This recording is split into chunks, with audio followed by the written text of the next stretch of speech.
ఏడాదిలోనే ఏకంగా 382% రిటర్న్స్ అందించింది ఓ మల్టీ బ్యాగర్ స్టాక్. అలాగే 7 వద్ద ఉన్న షేర్ ధర ఇప్పుడు 163 స్థాయిని తాకింది. దీంతో ఇన్వెస్టర్లకు కాసుల వర్షం కురిసింది. రానున్న రోజుల్లో మరింత పెరిగే అవకాశం ఉందని బ్రోకరేజ్ సంస్థలు పేర్కొంటున్నాయి. ఆ స్టాక్ గురించి ఇప్పుడు మనం తెలుసుకుందాం. దేశీయ స్టాక్ మార్కెట్లో పెట్టుబడులు రిస్క్ తో కూడుకున్నవి. అయితే సరైన స్టాక్ ని ఎంచుకొని సరైన సమయంలో పెట్టుబడి పెట్టిన వారికి భారీ లాభాలు అందుతుంటాయి. కొందరికి చాలా తక్కువ సమయంలోనే అదృష్టం వరిస్తుంటుంది. అలాంటి ఓ స్టాక్ కేవలం ఏడాదిలోనే తమ పెట్టుబడిని మూడింతలు పెంచింది.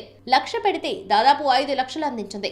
అదే electro steel castings limited stock. ఏడాది క్రితం ఈ షేర్ ధర 33.85 వద్ద ఉండగా ఇప్పుడు 163.25 వద్ద ట్రేడ్ అవుతుంది.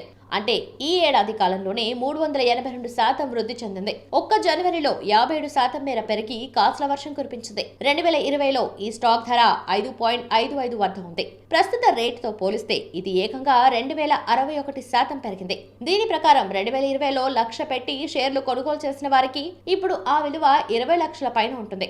అంటే 4 ఏళ్లలోనే లక్షను 20 లక్షలు చేసింది. మరోవైపు వార్షిక వృద్ధి రేటు పరిశీలిస్తే 2020లో ఈ స్టాక్ 91% పెరిగింది. 2021, 2022 ఏడాదుల్లో వరుసగా 57%, 6.22% రిటర్న్స్ ఇచ్చింది. 2023లో ఏకంగా 190% మేర పెరిగింది. ఈ ఏడాది 2024లో ఇప్పటి వరకు 47% పెరగటం గమనార్హం. ముందు మరింత పెరిగే అవకాశం ఉందని మార్కెట్ విశ్లేషకులు భావిస్తున్నారు. Electro steel castings company DI pipe industry దేశీయ మార్కెట్లో 20% వాటా కలిగి ఉంది. మన దేశంలో DI పైప్ ప్రోడక్ట్లను లాంచ్ చేసిన తొలి కంపెనీ కూడా ఇదే కావడం గమనార్హం. 1994లో డొమెస్టిక్ మార్కెట్లో ఈ ఉత్పత్తులను తీసుకొచ్చింది. పరిశ్రమ అవసరాలకు అనుగుణంగా DI పైప్స్ ఫిట్టింగ్స్ ను విస్తరిస్తోంది.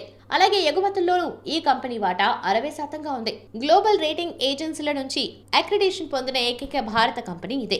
రానున్న రోజుల్లో కంపెనీ వృద్ధి పాజిటివ్ గా ఉంటుందని ఈ స్టాక్ కు బై రేటింగ్ ఇచ్చింది ప్రముఖ B&K సెక్యూరిటీస్. ఈ స్టాక్ టార్గెట్ ప్రైస్ 233గా పేర్కొంది. అయితే స్టాక్ మార్కెట్లో ఇన్వెస్ట్ చేసే ముందు ఆ స్టాక్ గురించి పూర్తిగా తెలుసుకోవాలి. నిపుణుల సూచనలు పాటించాలి. ఈ స్టాక్ గురించి విశ్లేషణ మాత్రమేనని గుర్తుంచుకోవాలి.